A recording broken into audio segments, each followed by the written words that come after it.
Pertanyaan selanjutnya ditujukan kepada Ustadz Ami. Ustadz, bagaimana cara kita menjelaskan kepada mertua kita? Beliau meminta kita untuk mensponsori kegiatan 40 hari kematian keluarga dekat. Padahal sebenarnya kita tidak mau, tapi mertua memang belum paham sunnah. Mohon jawabannya Ustadz. Jazakallahu khairan. Ada saran Ustaz? Ana ashraf Ustaz. Masya Allah. Mohon izin Ustaz. Nah, memang ini permasalahan yang menjadi ketegangan masyarakat di Indonesia. Dan itu tidak hanya terjadi antara teman-teman yang sudah ngaji sunnah dengan mereka yang belum kenal sunnah. Bahkan itu sudah ada sejak masa silam.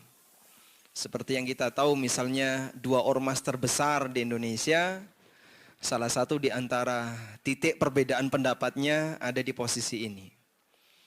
Dan ada sebagian yang sudah bisa belajar toleransi. Dan masih banyak yang kira-kira perlu belajar bagaimana cara bertoleransi dalam menyikapi ini. Dalam menyikapi peringatan kematian, memang kita mengikuti prinsip bahwa yang namanya musibah itu kan seharusnya dilupakan, bukan dikenang. Yang diperintahkan oleh Allah untuk dikenang itu nikmat. Wa amma bi ni'mati rabbika fahaddits. Terhadap nikmat Rabbmu silahkan kau ceritakan, kau kenang. Sehingga kalau dapat nikmat dikenang, kemudian diceritakan, itu disyariatkan dalam agama kita agar membuat kita itu semakin sering bersyukur kepada Allah, sebab nikmat Allah itu banyak. Sebaliknya ketika kita dapat musibah, seharusnya kita tutupi, kita lupakan. Musibah itu dilupakan. Dan orang-orang Syiah itu punya prinsip sebaliknya. Musibah itu dikenang luar biasa sampai dijadikan upacara besar. Seperti musibah Karbala, kematian Husain. Kita akui itu bagian dari musibah kaum muslimin. Meskipun ada musibah yang lebih besar lagi dibandingkan kematian Husain. Husain meninggal dunia karena dibunuh. Ada yang lebih besar lagi dibandingkan musibah wafatnya Husain karena dibunuh. Apa itu Pak? Para nabi yang dibunuh oleh orang Yahudi. Mana yang lebih tinggi tingkatan musibahnya karena sebab pembunuhan? Seorang sahabat yang dibunuh ataukah para nabi yang dibunuh? Tentu jawabannya para nabi. Sebab yang namanya nabi jelas derajatnya jauh lebih tinggi dibandingkan sahabat.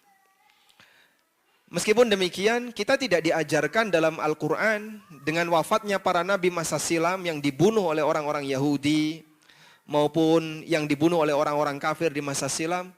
Allah nggak pernah ngajarin kita untuk mengenang musibah itu. Buat peringatan setiap tanggal sekian. Padahal Allah tahu nggak kematian para nabi itu tanggal berapa Pak? Allah tahu Pak? Tahu ya? Walhamdulillah. Sampai Nabi kita Muhammad sallallahu alaihi wasallam di mana catatan sejarahnya lebih jelas untuk tanggal kematian beliau dibandingkan tanggal wafatnya beliau. Enggak pernah ada satupun riwayat sahabat mengenang kematian Rasulullah SAW. Misalnya mengadakan haul 1 tahun mengenang wafatnya Nabi SAW. Ada Pak acara kayak gitu Pak? Di zaman Abu Bakar ada? Di zaman Umar ada? Tidak ada. Dan alhamdulillah sampai sekarang tidak ada. Kaum muslimin ada enggak yang mengadakan upacara mengenang wafatnya Nabi SAW? Enggak ada ya. Baik. Sehingga kalau sebagian orang beranggapan orang mati kayak buang kucing katanya. Kenapa kematiannya enggak dikenang? Ini sebagai bentuk penghargaan kepada leluhur. Baik. Kalau alasan Anda adalah bahwa mengenang kematian itu bagian dari penghargaan terhadap leluhur. Sekarang berikan penghargaan kepada Nabimu sallallahu alaihi wasallam, adakan upacara mengenang kematian Nabi.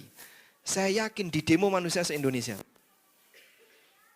Tidak ada sampai sekarang kaum muslimin yang membuat acara mengenang kematian. Adanya kan maulid. Kalau hari wafat kan tidak ada ya. Ada Pak? Di daerah mana yang ada upacara mengenang wafatnya Nabi SAW? Enggak ada ya. Kalau upacara maulid kita ma'ruf ya. Tapi kalau upacara mengenang wafat Nabi SAW. Maka sebenarnya alasan ini adalah syubhat yang dibisikkan oleh setan. Dia mempertahankan sesuatu yang bermasalah agar dianggap sebagai bagian dari bentuk ibadah. Ini dalam rangka mengenang orang saleh, mengenang jasa baik leluhur, orang tua dan seterusnya. Maka kita membuat acara peringatan kematian. Padahal itu sebenarnya bukan mengenang, untuk menghormati. Maka terbukti Nabi kita Muhammad SAW tidak ada upacara seperti itu yang dipraktikkan oleh para sahabat. Kemudian yang jadi masalah ketika kita menghadapi keluarga yang meminta posisi kita untuk memberikan dukungan. Dukungan dalam acara itu. Sebenarnya kalau bisa diberi pengertian, mohon maaf saya berada dalam prinsip dan posisi tidak mengikuti acara semacam ini. Mohon dihargai dan kami tidak dipaksa untuk melakukannya dan mereka bisa memahami itu, alhamdulillah. Tapi sekiranya itu tidak bisa dilakukan, Anda bisa datang ya, untuk bertakziah ke rumah duka, karena takziah itu tidak ada batas waktu. Fungsi takziah adalah tasliyah, menghibur kepada keluarga jenazah agar tetap bersabar dan mereka tidak terlalu sedih. Maka Anda bisa datang di hari-hari sebelum, di kanan kirinya ya, sebelumnya atau setelahnya. Misalnya di hari yang ke-35 atau hari yang ke-38, kan itu ke-40 ya.